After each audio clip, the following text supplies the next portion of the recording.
Chief Justice Roberts, Vice President Harris,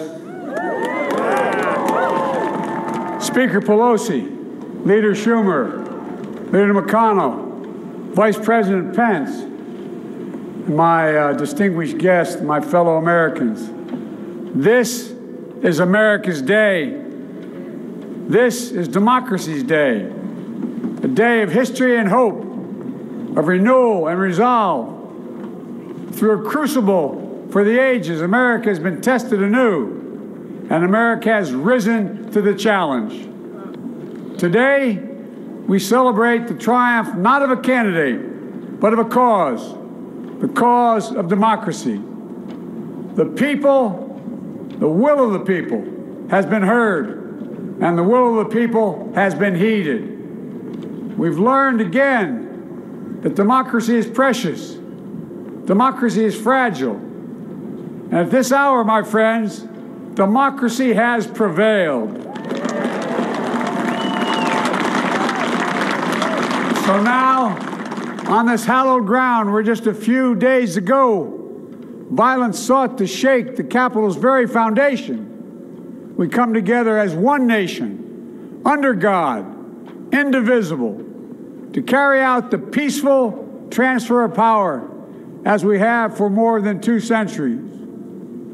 As we look ahead in our uniquely American way, restless, bold, optimistic, and set our sights on the nation we know we can be and we must be. I thank my predecessors of both parties for their presence here today. I thank them from the bottom of my heart. And I know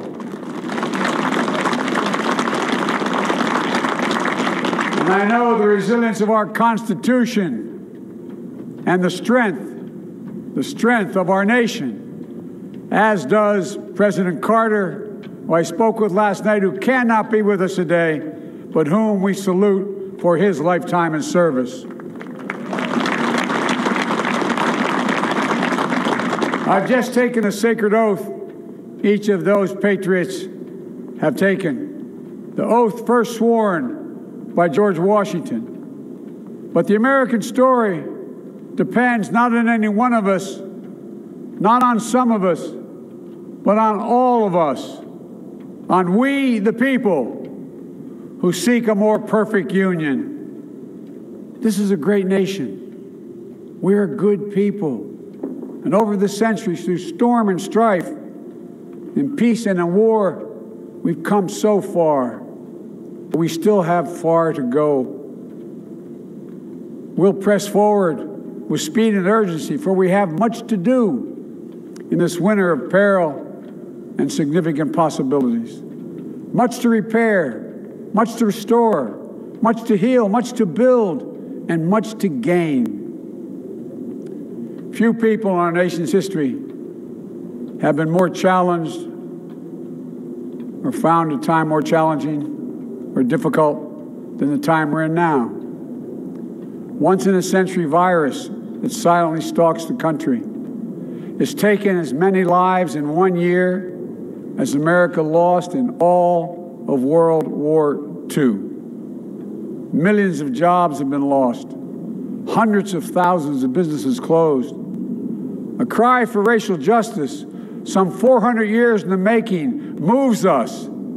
The dream of justice for all will be deferred no longer. A cry for survival comes from the planet itself. A cry that can't be any more desperate or any more clear. And now, a rise of political extremism, white supremacy, domestic terrorism, that we must confront and we will defeat. To overcome these challenges, to restore the soul and secure the future of America, requires so much more than words. It requires the most elusive of all things in a democracy: unity. Unity. In another January, on New Year's Day in 1863, Abraham Lincoln signed the Emancipation Proclamation. When he put pen to paper, the president said, and I quote, If my name ever goes down into history, it'll be for this act, and my whole soul is in it. My whole soul is in it. Today, on this January day, my whole soul is in this, bringing America together, uniting our people, uniting our nation. And I ask every American to join me in this cause.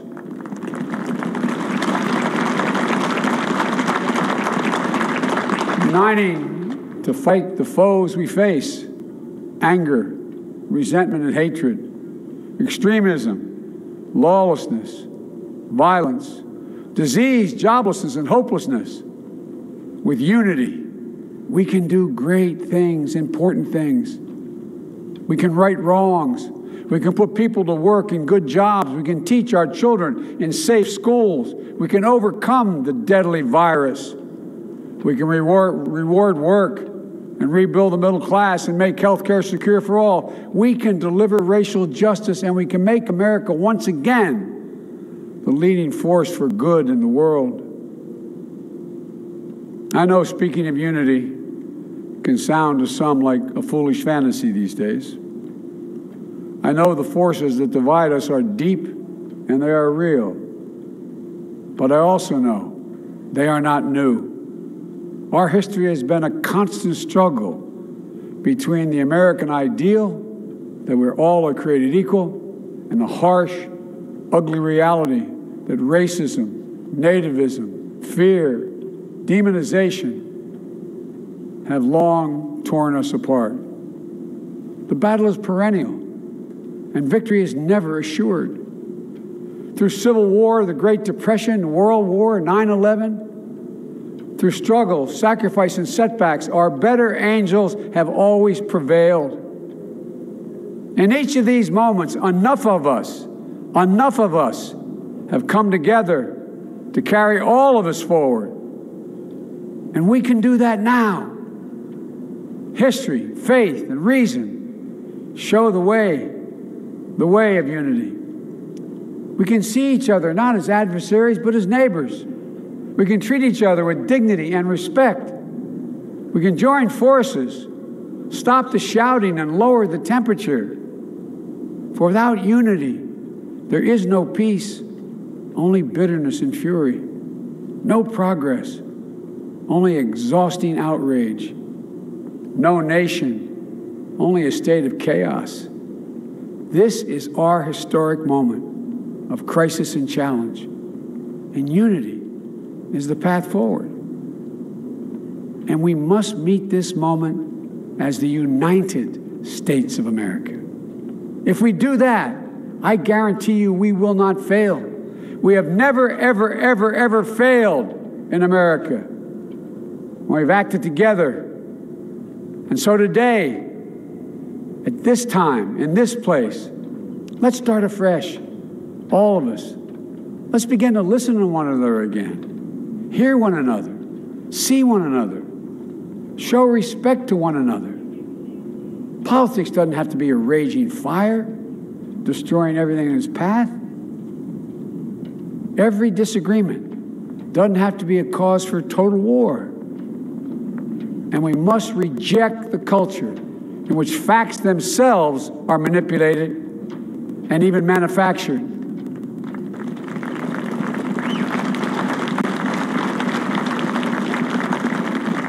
My fellow Americans, we have to be different than this. America has to be better than this. And I believe America is so much better than this. Just look around. Here we stand in the shadow of the Capitol Dome, as was mentioned earlier, completed amid the Civil War, when the Union itself was literally hanging in the balance. Yet we endured. We prevailed. Here we stand, looking out on the great mall where Dr. King spoke of his dream. Here we stand where 108 years ago, at another inaugural, thousands of protesters tried to block brave women marching for the right to vote. And today, we mark the swearing in of the first woman in American history elected to national office, Vice President Kamala Harris. Don't tell me things can't change.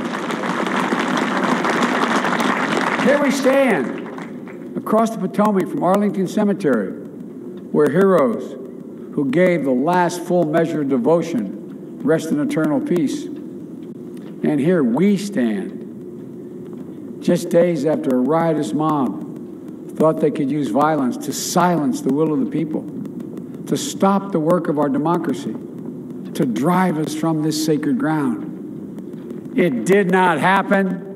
It will never happen. Not today, not tomorrow, not ever. Not ever.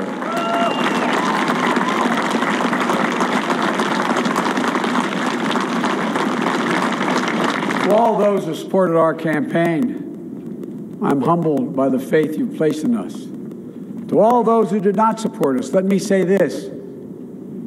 Hear me out as we move forward. Take a measure of me and my heart. And if you still disagree, so be it. That's democracy. That's America. The right to dissent peaceably within the guardrails of our republic is perhaps this nation's greatest strength.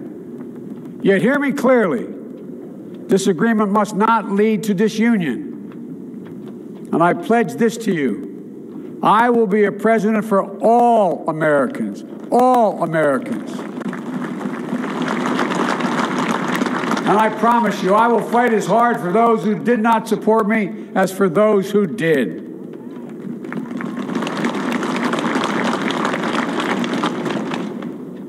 Many centuries ago, St. Augustine, a saint of my church, wrote that a people was a multitude defined by the common objects of their love. Defined by the common objects of their love. What are the common objects we as Americans love that define us as Americans? I think we know. Opportunity, security, liberty, dignity, respect, honor, and yes, the truth. Recent weeks and months have taught us a painful lesson. There is truth and there are lies. Lies told for power and for profit. And each of us has a duty and a responsibility as citizens, as Americans, and especially as leaders. Leaders who have pledged to honor our Constitution and protect our nation, to defend the truth and defeat the lies. Look,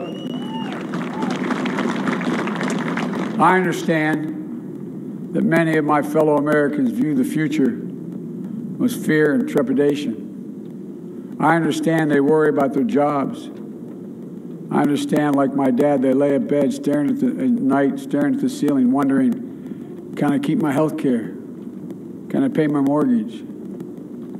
Thinking about their families, about what comes next. I promise you, I get it.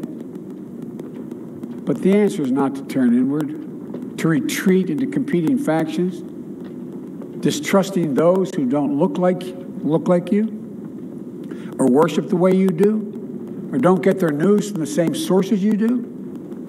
We must end this uncivil war that pits red against blue, rural versus urban,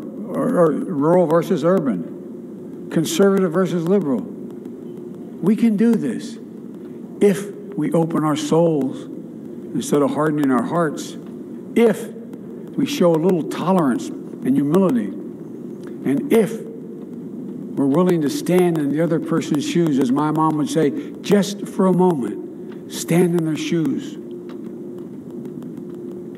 Because here's the thing about life. There's no accounting for what fate will deal you. Some days, when you need a hand. There are other days when we're called to lend a hand. That's how it has to be. This is what we do for one another. And if we are this way, our country will be stronger, more prosperous, more ready for the future. And we can still disagree. My fellow Amerians, in the work ahead of us, we're going to need each other. We need all our strength to persevere through this dark winter. We're entering what may be the toughest and deadliest period of the virus. We must set aside politics and finally face this pandemic as one nation. One nation. And I promise you this, as the Bible says, weeping may endure for a night, but joy cometh in the morning. We will get through this together. Together. Look, folks, all my colleagues I serve with in the House and the Senate up here, we all understand the world is watching all of us today. So here's my message to those beyond our borders. America has been tested, and we've come out stronger for it. We will repair our alliances and engage with the world once again, not to meet yesterday's challenges, but today's and tomorrow's challenges. And we'll lead not merely by the example of our power, but by the power of our example.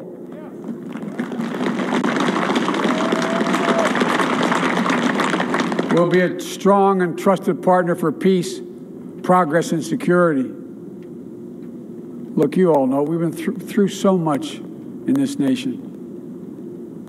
And in my first act as president, I'd like to ask you to join me in a moment of silent prayer. Remember all those who we lost in this past year to the pandemic. Those 400,000 fellow Americans, moms, dads, husbands, wives, sons, daughters, friends, neighbors, and co-workers. We'll honor them by becoming the people and the nation we know we can and should be. So I ask you, let's say a silent prayer for those who've lost their lives and those left behind, and for our country.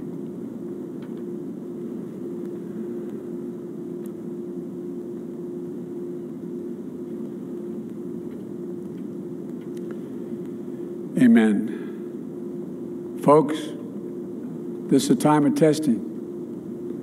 We face an attack on our democracy and on truth, a raging virus, growing inequity, the sting of systemic racism, a climate in crisis, America's role in the world. Any one of these would be enough to challenge us in profound ways. But the fact is, we face them all at once, presenting this nation with one of the gravest responsibilities we've had. Now we're going to be tested. Are we going to step up, all of us? It's time for boldness, for there's so much to do. And this is certain. I promise you, we will be judged, you and I, by how we resolve these cascading crises of our era. We will rise to the occasion is the question. Will we master this rare and difficult hour? Will we meet our obligations and pass along a new and better world to our children? I believe we must. I'm sure you do as well. I believe we will. And when we do, we'll write the next great chapter in the history of the United States of America, the American story. A story that might sound something like a song that means a lot to me. It's called American Anthem. There's one verse that stands out, at least for me, and it goes like this. The work and prayers of century have brought us to this day. What shall be our legacy? What will our children say? Let me know in my heart when my days are through, America, America, I gave my best to you. Let's us add our own work and prayers to the unfolding story of our great nation. If we do this, then when our days are through, our children and our children's children will say of us, they gave their best, they did their duty, they healed a broken land. My fellow Americans, I close the day where I began, with the sacred oath. Before God and all of you, I give you my word. I will always level with you. I will defend the Constitution. I'll defend our democracy. I'll defend America. And I'll give all of you, keep everything I do in your service, thinking not of power, but of possibilities, not of personal interest, but the public good. And together we shall write an American story of hope, not fear, of unity, not division, of light, not darkness, a story of decency and dignity, love and healing, greatness and goodness. May this be the story that guides us, the story that inspires us, and the story that tells ages yet to come that we answered the call of history. We met the moment. Democracy and hope, truth and justice did not die on our watch but thrived. That America secured liberty at home and stood once again as a beacon to the world. That is what we owe our forebears, one another, and generation to follow. So, with purpose and resolve, we turn to those tasks of our time, sustained by faith, driven by conviction, and devoted to one another and the country we love with all our hearts. May God bless America, and may God protect our troops. Thank you, America.